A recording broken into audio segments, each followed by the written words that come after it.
কোরআনে হাকিমে আল্লাহ রাব্বুল আলামিন বলেছেন, আয-যানি লা ইয়ানকিহু ইল্লা যানিয়াতান আও মুশরিকা ওয়াজ-যানিয়াতু লা ইয়ানকিহুহা ইল্লা যানিন আও মুশরিকুন।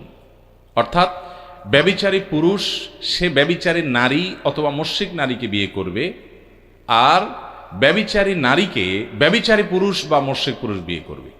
এই আয়াতের ব্যাখ্যা কি এ সম্পর্কে বেশিরভাগ মুফাসসিরদের মত হলো, এবং হাদিসের আলোকে যেটি বোঝা যায় তা হলো, যেখানে আল্লাহ তাআলা বিধান বলেন নাই, সংবাদ বলেছেন। অর্থাৎ সাধারণত যে জেনা করে, ব্যভিচার করে, বিবাহ বহির্ভূত রিলেশন করে, হারাম সম্পর্ক করে, যেটা আজকাল যুবকদের কাছে ডাল ভাতের মতো হয়ে গেছে, আল্লাহর ভয় পর্যন্ত নাই, এটা যে করে, সে যার সাথে এটা করে সে যদি এটাতে সম্মত থাকে তো সে নিজে একজন ব্যভিচারী হয়, কোনো ভালো মানুষ হতে পারে না।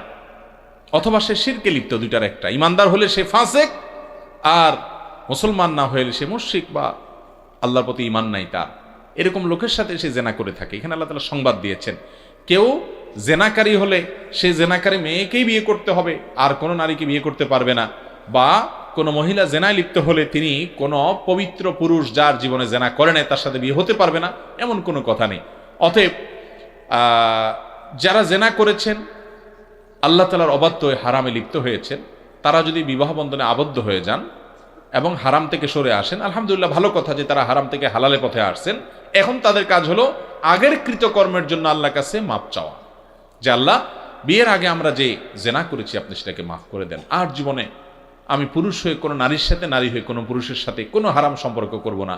ফেসবুকে, মেসেঞ্জারে কোনোভাবে কোনো প্রকার আমি হারাম রিলেশন এবং যোগাযোগ রাখবো না। আল্লাহর কাছে মাপ চাইবে আগের কর্মের জন্য।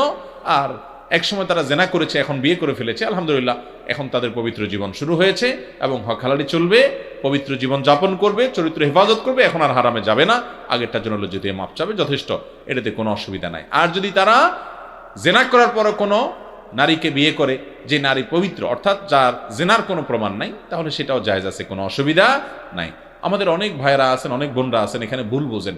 তারা মনে করেন যে আমি যেহেতু নিজে জেনায় লিপ্ত হয়েছি, অনেক যুবক এরকম বলে, অনেক যুবতী এরকম বলে যে সে নিজে যেহেতু খারাপ, এই জন্য সে মনে করে আমার সাথে যেটা আসছে আমার জীবনে এটাও বোধহয় এই দলেরই হবে। মনে মনে বউয়ের প্রতি খারাপ ধারণা করে, আছে না নাই? এটা ভুল কথা। আল্লাহর নবী লূত আলাইহিস সালাম আল্লাহর নবী ছিলেন, অথচ ওনার ঘরে যে স্ত্রী ছিল তিনি, তার চরিত্র ভালো ছিল না। তাহলে ভালো মানুষের ঘরে খারাপ মানুষ থাকে। আবার ফেরাউনের মতো খারাপ মানুষ, তার ঘরে আল্লাহ তাআলা আসিয়ার মতো নেক স্ত্রী দিচ্ছেন না, দেন নাই? অতএব আপনার নিজের চরিত্র খারাপ দেখে আপনার বউটার উপরে ধারণা করবেন যে আমি যেহেতু এই গ্রুপের, আমার কপালে তো ওইটাই পড়ার কথা না। হতে পারে আপনি খারাপ হওয়ার পরেও আল্লাহ তাআলা আপনাকে ভালো মানুষ দিয়েছেন, হতে পারে না?